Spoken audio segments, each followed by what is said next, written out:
afternoon, ladies and gentlemen. I'm delighted to welcome you here for our fifth in our lecture series. Time is flying by, and we're almost through to the end of this year's series. It's been a wonderful series thus far, but we really are delighted today to welcome back to Dublin Colin Mawby, who I know Séamus will go into the RTÉ stuff, and I'll not touch on that, but of course, Colin as Artistic Director of the National Chamber Choir, which is now Chamber Choir Ireland. So it is a real delight for us to have him here with us today. And I'm really looking forward to everything that Séamus is going to probe, maybe, I don't know. Thank you all for coming. It's really a delight to see you. I'd like to thank the education team here at the National Concert Hall for their collaboration with us in this series, and also to the Arts Council for the funding of the entire series as well. So without further ado, Séamus Crimmins and Colin Mawby.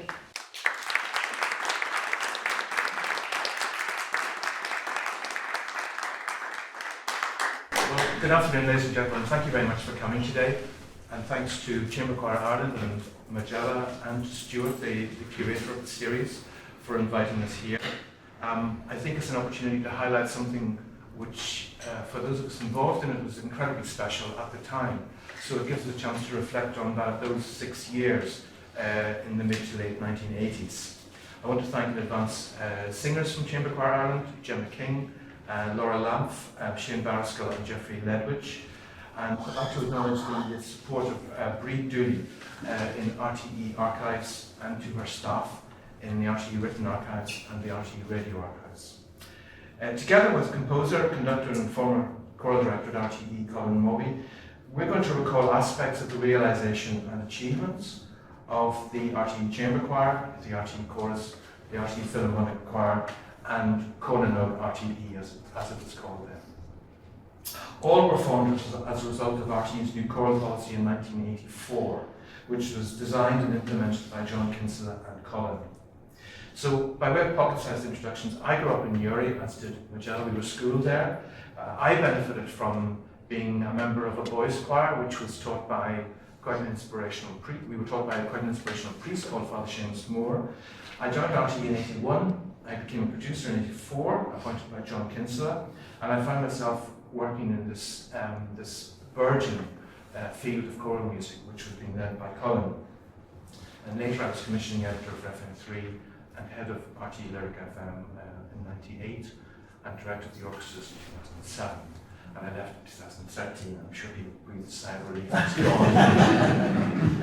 There's no pocket big enough for a description of or a summary of what Colin has done. Born in Portsmouth, he went to London as a boy to take place at Westminster Cathedral Choir School, where George Malcolm was Master of Music at the Cathedral.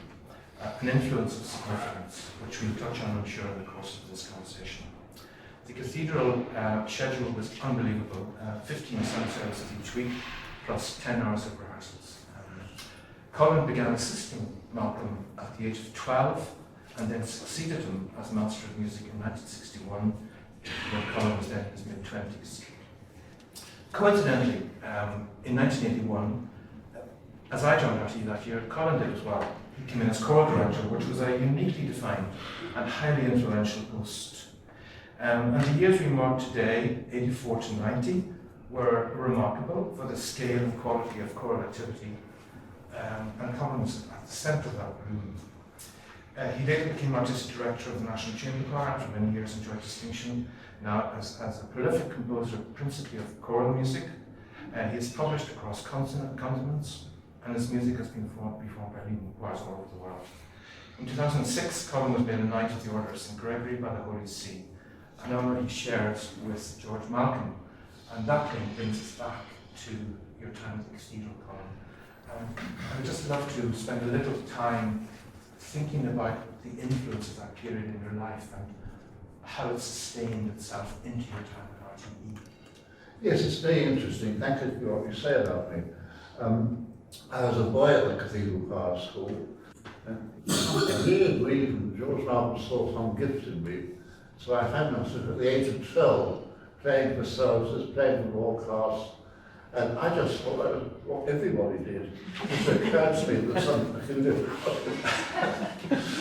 But anyway, I was putting my place yesterday when on lyric I had the first movement of Mozart's First Symphony, which he wrote when he was 8. That put me in my place. And then I came back to the cathedral as a choir master in 1961. It was a very, very difficult period. Oh, you know, we did a lot of recording and everything. We used to do, as Séamus said, 15 services a week. A lot of plain chant, and plain chant has been an enormous influence on me. The first piece of plain chant I ever heard or sang was the Te Deum, which we sang when Cardinal Clifford came back with his rich hand.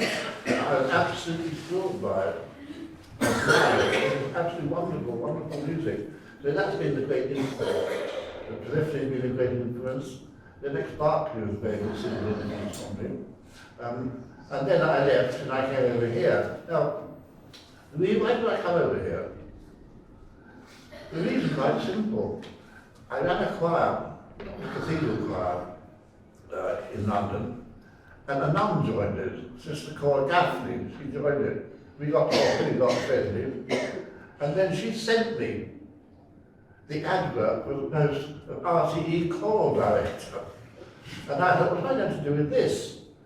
And I thought, well, it's called St. Patrick's Day, this must mean something. So I applied and Colin, our sister Paul is here, and she is totally responsible.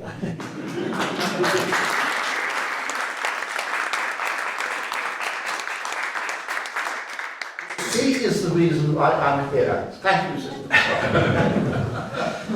I came over here, and you know, you come to another country, you don't know, well, you have an idea of its culture.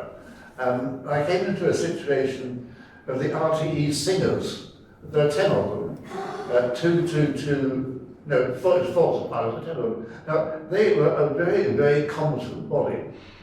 They did very difficult music, they're always on the ball, but they were getting old. It was impossible to replace them. Nobody would join the choir, which I couldn't understand, because they had good salaries, good pensions. I just couldn't understand this. And the thing was sort of subsiding on its feet. And so I thought, I'm going to go and talk to Hans Rosen, who was who started the choir. And I had a very interesting chat with him. And he told me how the choir ran, and told me what not to do, told me what to get away with, but I couldn't get away with it. He was very good about that. And we got talking, and it turned out that he was a great friend of Richard Strauss. Which is quite extraordinary. I read up about Richard Strauss. He said he was having lunch with Richard Strauss on the day that Hitler invaded Russia. And Richard Strauss heard this and said, that's the end, we're finished. And that's of course exactly what happened. And that was very interesting. He had a difficult life. He came over here, I think, to be course director of the DGOS. But he had been interned in England after the war, and it was Adrian Bolt, the conductor, who managed to persuade the Home Office to let him come over here and audition for the job. So, in a way, you know, Adrian, who I had lessons with, he did very great work like this, and very good, he took that up. So anyway, that's the position. And then, the thing that really, I think, has totally changed Dublin music is the advent of the MCA, the concert hall. Before that, we used to do concerts in a place called Francis Xavier Hall. Yeah. Really, I could hardly say it was suitable for music. I didn't know what it was suitable for. But anyway, it's this place that's totally changed things. And what happened? We were doing, I think it was a piece of Magic Shiloh or something, or Anthony Mill or something like that, in the concert hall, with the 10 singers, with the symphony orchestra. Symphony orchestra, 60 players and 10 singers. They were quite inaudible most of the time. They just couldn't be heard at all. The orchestra, and Colin kept on trying to get them quiet, get them quiet. You went into a stage and they can't get in the quiet. So then I thought, well, this is quite ridiculous. There must be a proper choir attached to the radio. There absolutely must. So that's really what started the thing off. And then Jerry left, who I have a great respect for. That's Jerry Victory. Jerry Victory left, with great respect for him. And John took over, and I was able with John to work out a new plan. for the choral music. But that's basically my history and how it started. I'd love to come back to elements of that in a little while, Colin.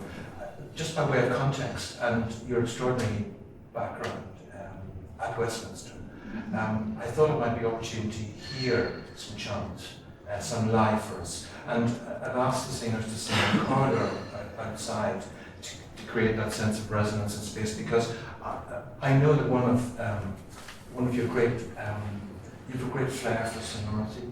I remember that from the studio recordings in Portugal or Lower Athmines Road. So I was going to ask two of the singers to sing the Gloria Christus Natus, That's very nice. which is from the introduction to the Ceremony of Carols by Benjamin Britten.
I'll tell you something which isn't particularly known about that piece, was that when Ben Britten had written the Ceremony of Carols, most of it, he didn't know what to start it with, what piece to start it with.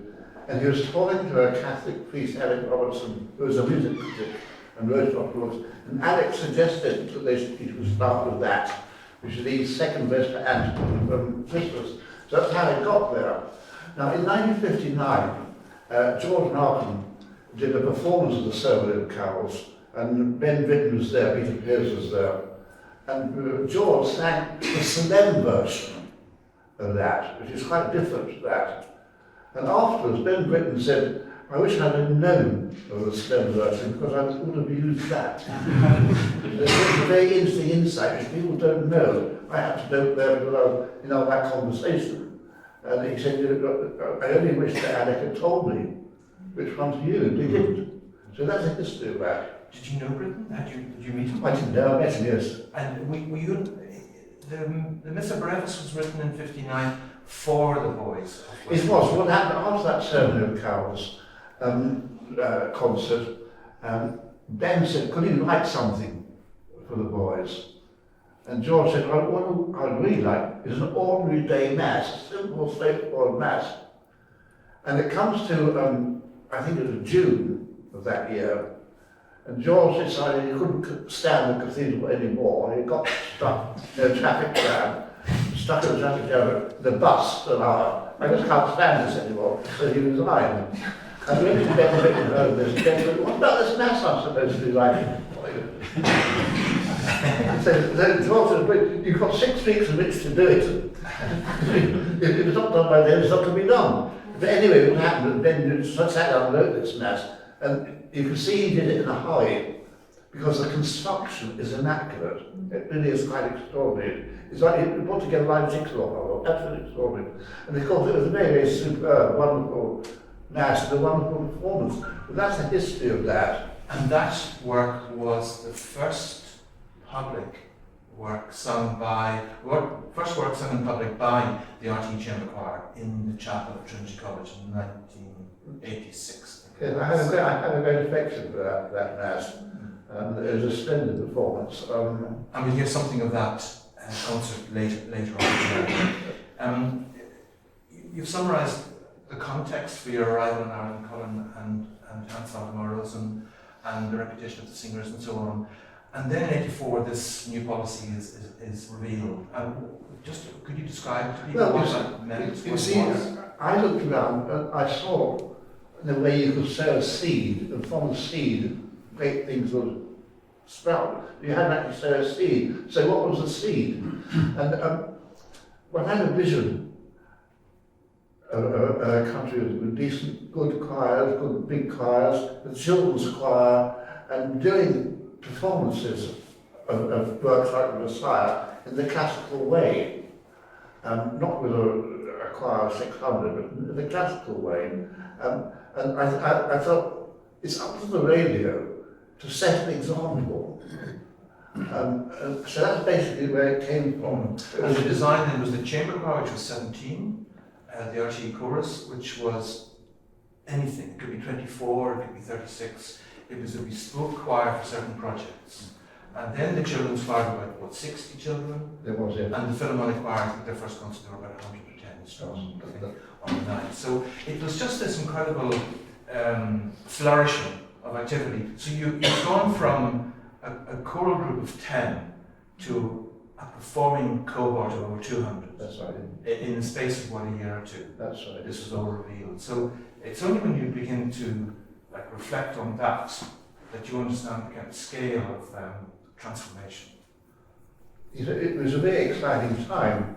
You see, we advertised. I didn't know whether we'd get anybody. No. They sort of sticking your head over the parapet. But in fact, I had over 500 applications for the Philharmonic Choir, and we had just about the same number of the children's choir. This is auditioning. You know, it took a long time, dealing with the letters, the organisation, all that. It took a hell of a long time. Now, I was much assisted in this by my secretary, Frances Dunn, who was an extraordinary character, absolutely extraordinary. Every Thursday morning, she'd pick up the RTÉ guide, and she'd mark all the missprints in it. And if she found 20, that'd be great. If she found 30, wonderful. And then she'd ring up the editor and say, I found 30 missprints in the RTÉ guide. So that was her Thursday morning. It was very, very funny. She used to dig in flowers. She was very, very efficient. She was a lovely person. So I owed a lot to her. Now, I also owed a lot to Jerry Duffy. He was at bass in the RTÉ singers. Paddy Duffy, Paddy Lee, who was a tenor. And they came back, and Jerry was my assistant, Paddy was librarian. And they were totally loyal, and what they did, their organisation, was wonderful. So I was very, very fortunate in this, and I have the happiest memories of working with Jerry and Paddy. I thought it would be difficult, but it wasn't. They were absolutely wonderful. So that's how we started. And eventually, I managed to find, John used to ring me up, John Kinsella would ring me up, have we got any tenors yet, he would say. But I think what you created, Colin, was a community. And of course, at the centre was the administration, which you were leading, but it was a community of singers in the chamber choir, young, in the chorus, a mix, because some people were very, very good singers, they were excellent readers, but they didn't take up singing professionally, and we wanted to engage with them.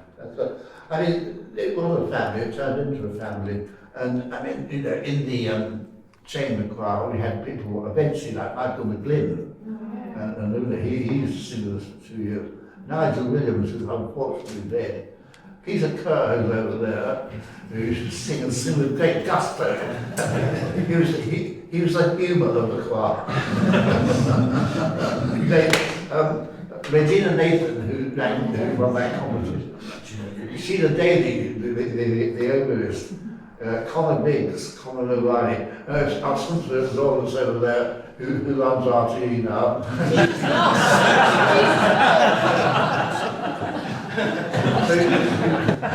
we had a great collection of singers, and in a way, my vision of the chamber choir was that the singers should be there on choral scholarships. And I wanted to negotiate with Trinity whether we could have a choral scholarship attached to Trinity. But Archie wouldn't go along with that, and I think it's a terrible shame. I think they missed a big opportunity there, frankly. Yes, it's very difficult to kind of recall the full scale of work that was done and the repertory that was covered at that time, because the written archives are patchy. There's a great deal of important work to be done to harness the records that should be there for both the performance and recording history of particularly the chamber choir, because although they're public record, the programs have been retained. So much of their work was actually done in studio, doing very interesting and exploratory repertory, and an area which I know you have a particular passion for or an affinity is Victoria, Spanish Renaissance, and particularly the Canterbury responses. And this is something which I think, once you've heard these settings sung so passionately and so expressively, you never come back from that point again.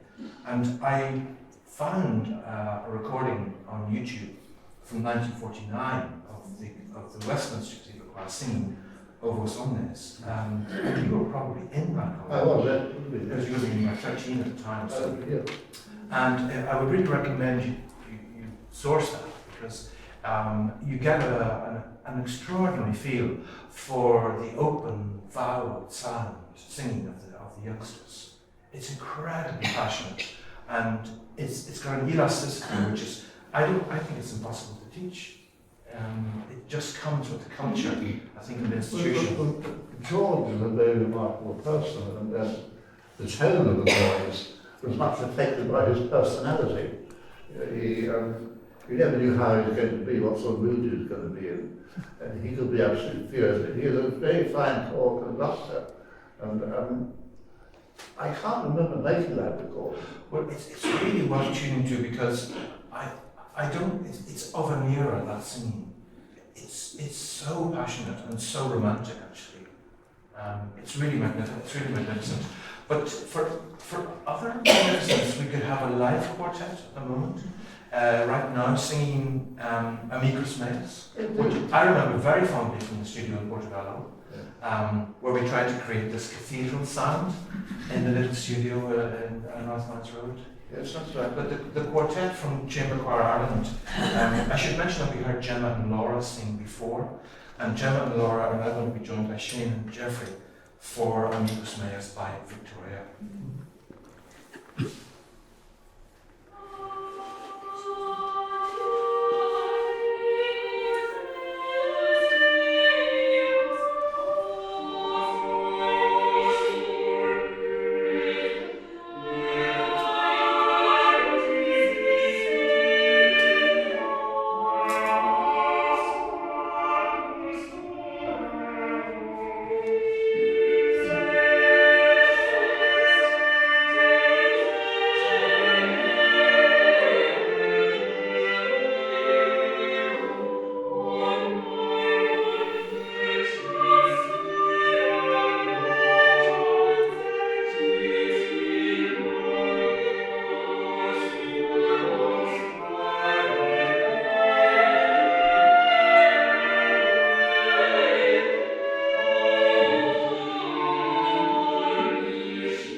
Powerful. I don't know how many people here can remember tenor grade.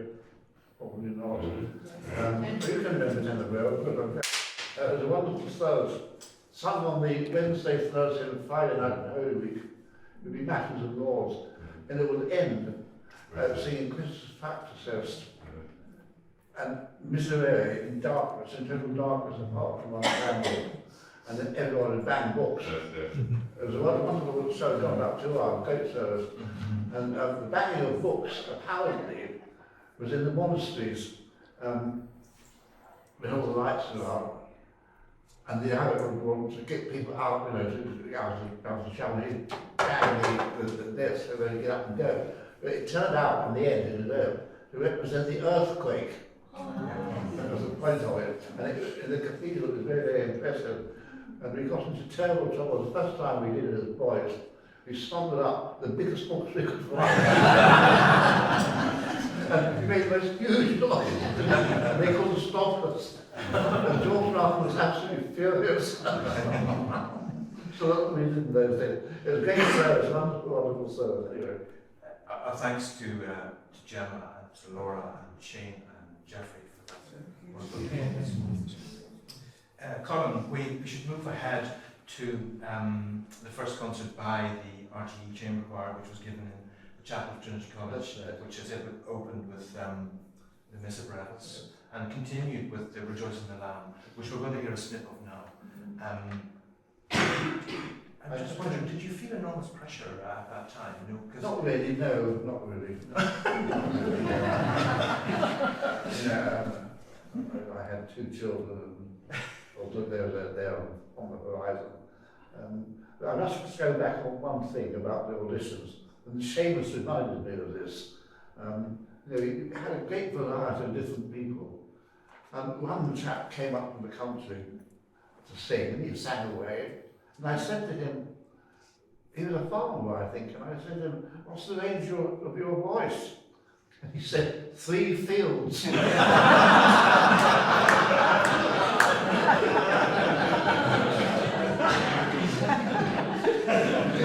Famous for that because he reminded me. I remember. And there's another one. Remember the gentleman from Kerry who brought up his daughter? I can't remember. She was being auditioned for the children's choir.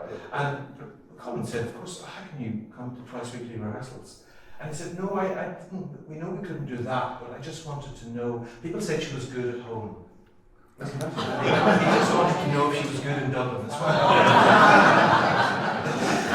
I think we should gallop on to one of the examples here, which is a little section from Rejoicing the Lamb. And I'll give you a flavour of the RTÉ Chamber Choir in its first concert in the Chapel of Trinity College.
Colin, when the singers came to audition for the choir, did you find could they read? Were they familiar? One or two could, most couldn't. Mm-hmm. One or two could. Could they sing in tune? How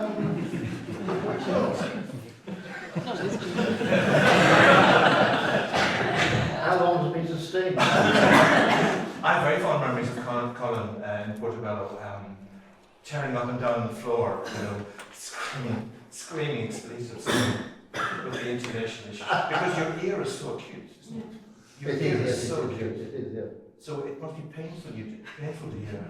But it could be. It could be. But it's interesting that the chamber choir became a resource not only for, if you like, choral singing, but also for the other resources in RTÉ. Because I discovered a program when I was digging through the program archive that they sang the Serenade Music by Vaughan Williams. They did indeed, yes. With Jack Thompson. That's right. Yeah. The Symphony Orchestra. And they also sang in Ultima Rerum. That's right. With the Guinness Choir, I think it was. I'm not sure who's conducting that. So it was interesting to see by 88 they were actually absorbed within, if you like, the family of RTÉ performing groups. That's right. That's right. I remember Serenade Music, which is a lovely piece. Yeah, it's Beautiful music. wonderful. The chorus was, the chamber choir expanded really, based on whatever the requirements were. So they could be 20. You did a fantastic recording of Schutt's double choir motets. I remember. I remember. The trouble is, Seamus, I've done so much. now I'm so ancient, I can't remember it. Well, I think we'll through some highlights. The Schutt's double choir, I remember very well, it was actually the first studio recording in Portobello. The anthem, the Foundling Hospital anthem, by Handel and the Mozart Vespers in another, our first public concert, I think. There was a series at the Pro Cathedral, which included the Puccini Messa di Gloria and the Dubois Seven Last Words, which I have no recollection of at all. Peter Kerr and Leslie Bishop in the Serenade for Tenor, Horn and Strings. I suppose Harry Christopher's Messiah was something of significance because it was the Dublin Millennium performance. And RTÉ had decided it wanted a major series at the RHK because it had just undergone complete restoration. So, with the exception of the Symphony Orchestra, all the groups were involved in that series of concerts. And I was going to just introduce a chorus from Messiah. It was recorded in February 1988, and Harry Christopher is conducting the RTÉ chorus.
We hope to use the chorus for authentic performance. That was your vision. And that was, I think that was the first example, wasn't it? We did this on pattern. It was. I couldn't believe that I was given permission to give Harry all the rehearsal time he wanted. That's right. I said to him, how much do you want? For Messiah, you know, which people are used to picking up and performing after 3 hours in some cases.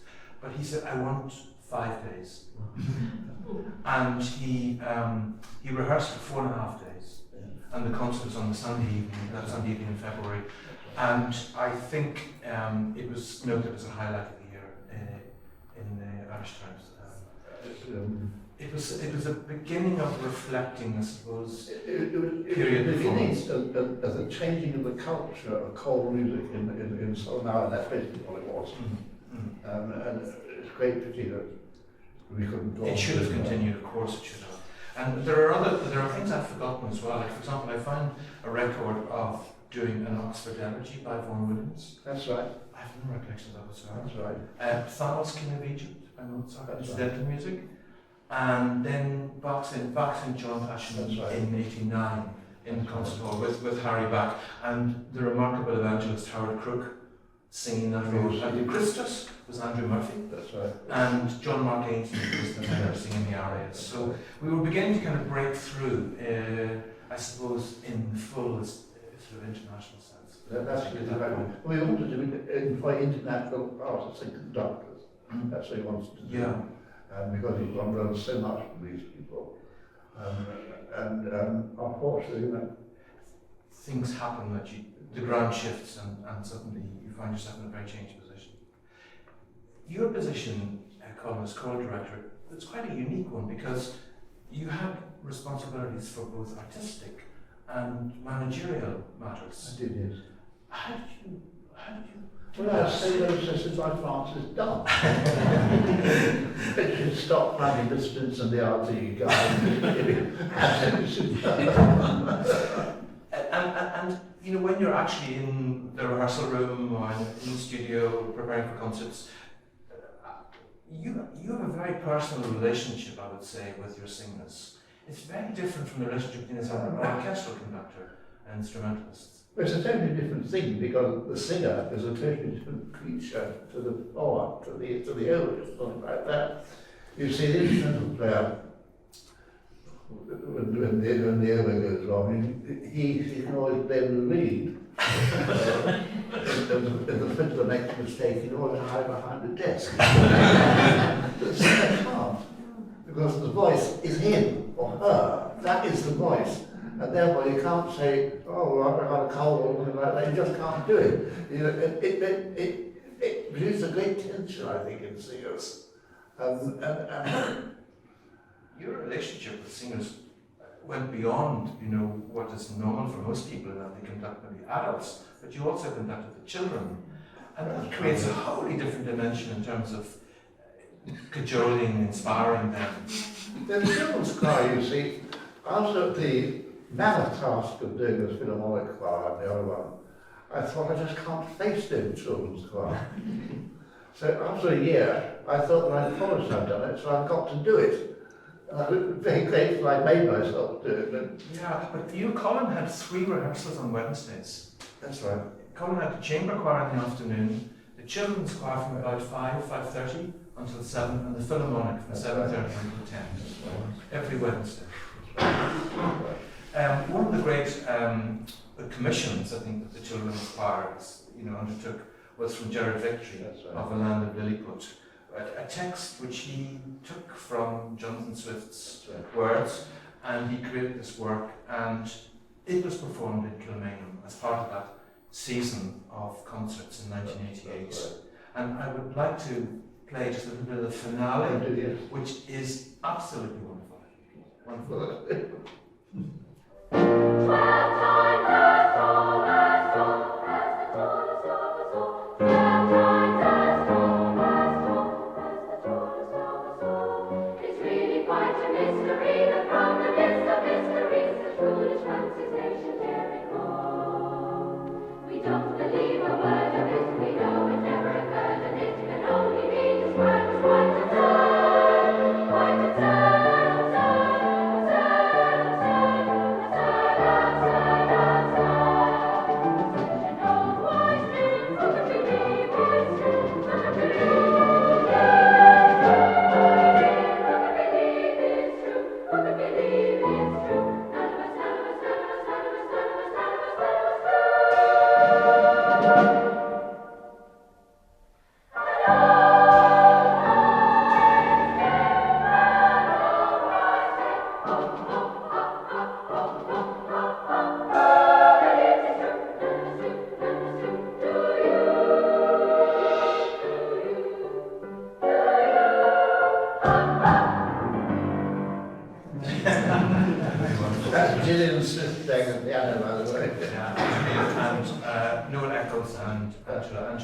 That's right. to the I impression.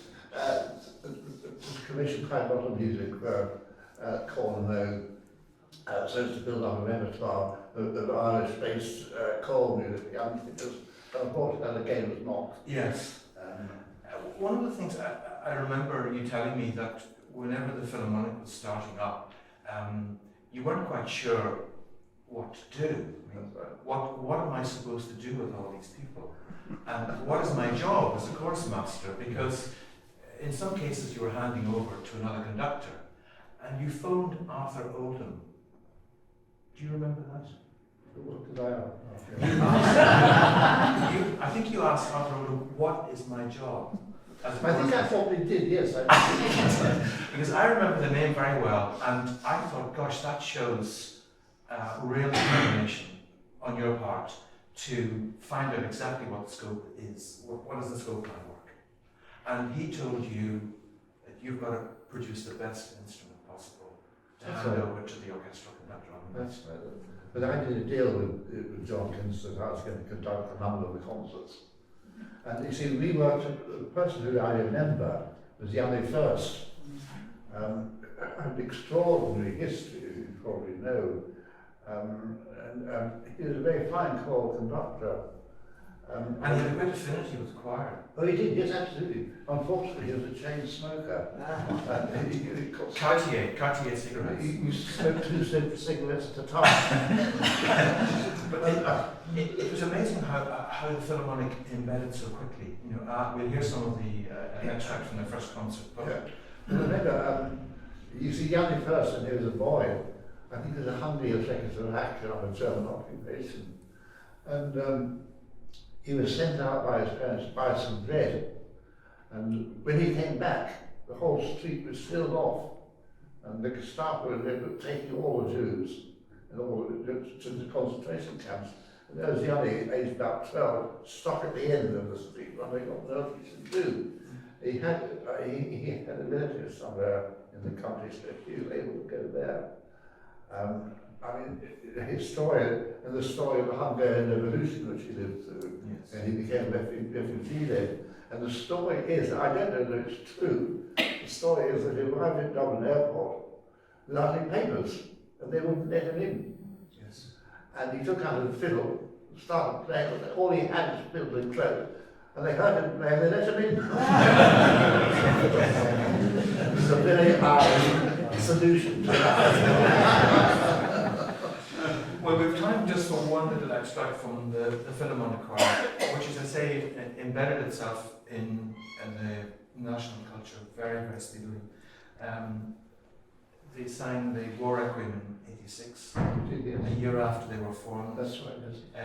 Janusz chose the choir for his inaugural concert with the RTÉ Symphony Orchestra that was there.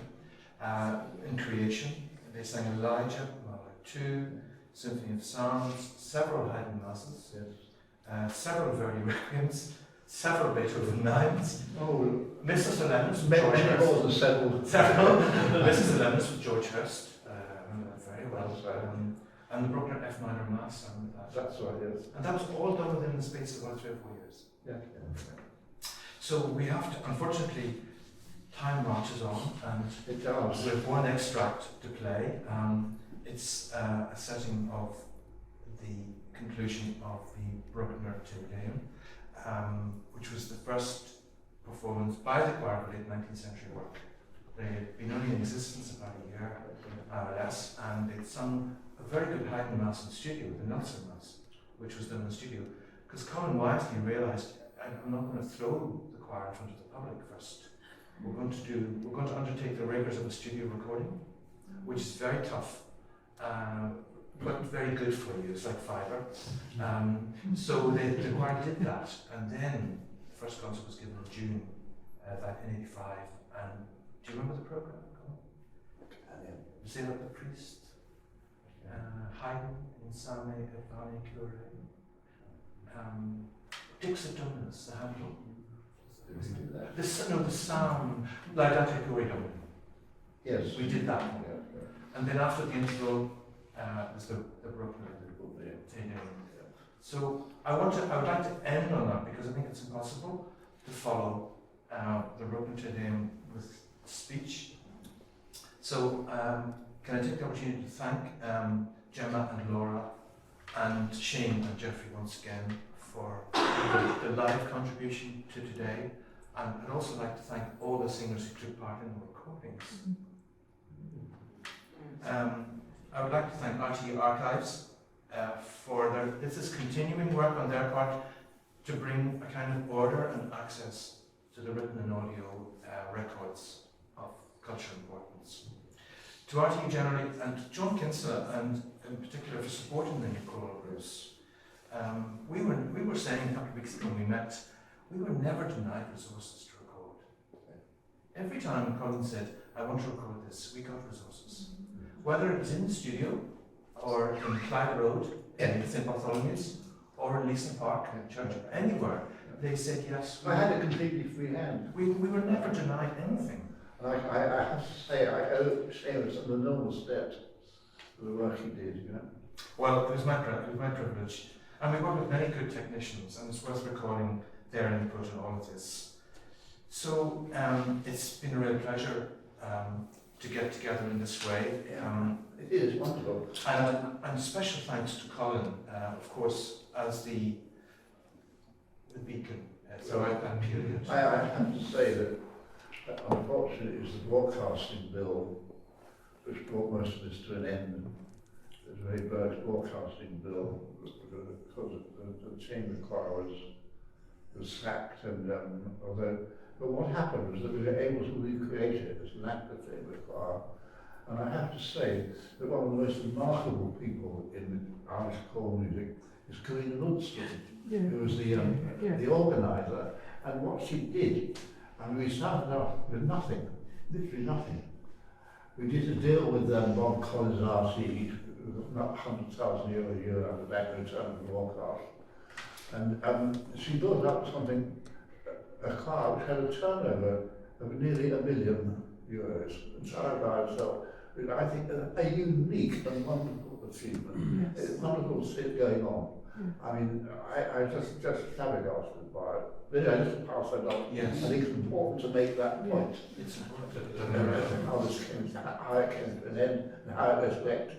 Yes. And hopefully, thankfully, the RT people kept on the children's choir and the Illinois choir. Yes, and they're both thriving. And in fact, the children's choir has been added to by a teenage group called Corlin, RT Corlin. So that is, these things can be done, even in horrible times. They can be done. So thanks to Colin for his unique contribution to choral life in Ireland. And we'll just finish with the Non Confunda, which is the concluding section of the Bruckner Te Deum.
we covered everything now? You've never covered it. I'm sure the lots we haven't covered. Yes. But thanks to Stuart and Magella for this series, because what it's doing is highlighting the strengths and non-strengths. And certainly the archive issue is for me, it's very reliable. To have a proper chronicle of what was done in that period is absolutely vital.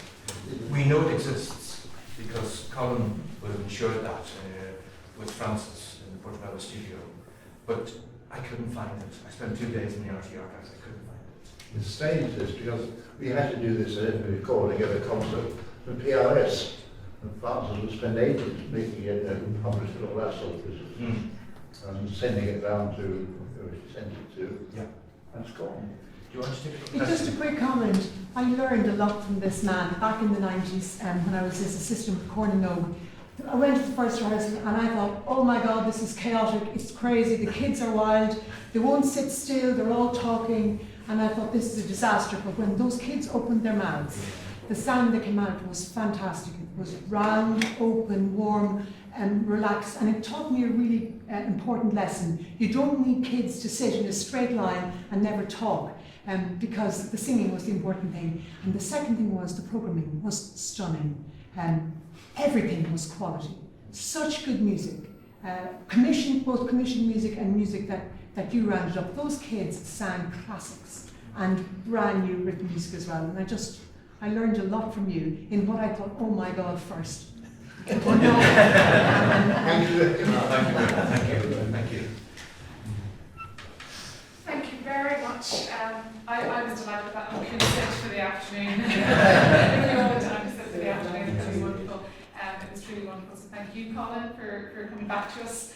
And thank you, Séamus, for all the work that you've done in pulling everything together in the archives and dipping into the various pieces of history which are fantastic and a real treasure to us as Chamber Choir Ireland to be the living part of that. So thank you all. We'll see many of you next week in the last.